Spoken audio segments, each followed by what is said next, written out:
చంద్రబాబు చర్మం మందం. నా చిన్నప్పుడు ఎన్ జనార్దన్ రెడ్డి ప్రైవేట్ మెడికల్ కాలేజీలు ఇచ్చారు అని ఏకంగా ముఖ్యమంత్రి పదవికి ఆయన రాజీనామా చేయాల్సి వచ్చింది. ఈరోజు చంద్రబాబుకు సిగ్గు లేదో ఇంకొకటి లేదో ఏకంగా గవర్నమెంట్ ఆస్తులన్నీ ఇచ్చేస్తున్నానని చెప్పి స్కామ్లు చేస్తున్నాడు అని మాజీ సీఎం వైఎస్ జగన్ అన్నారు. ఈ పత్రాలన్నీ కూడా కోర్టు ద్వారాలు కూడా తడతాయి.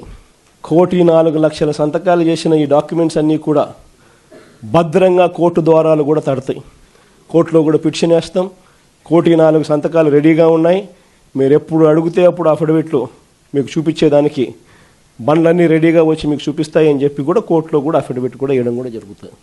ఇంతటితోనే చంద్రబాబు నాయుడు జ్ఞానోదయం వస్తుందని నేను అనుకోవడం లేదు. ఎందుకంటే ఆయన కొంచెం చర్మం అందం కాబట్టి ఇంతటితో కూడా వస్తుందని నేను అనుకోవడంలా.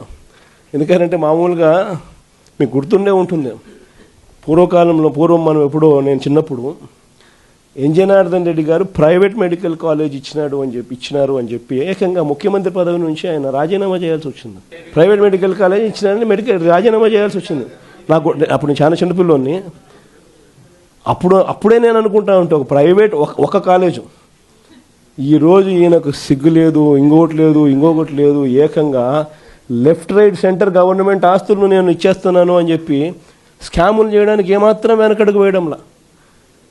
ఇచ్చేసే కార్యక్రమం చెనిక్కాయలకు బెల్లాలకు ఇచ్చేయడమే కాకుండా స్కాముల్లో ఇంకా అన్నిటికన్నా దారుణమైన స్కామ్ ఏమిటో తెలుసా?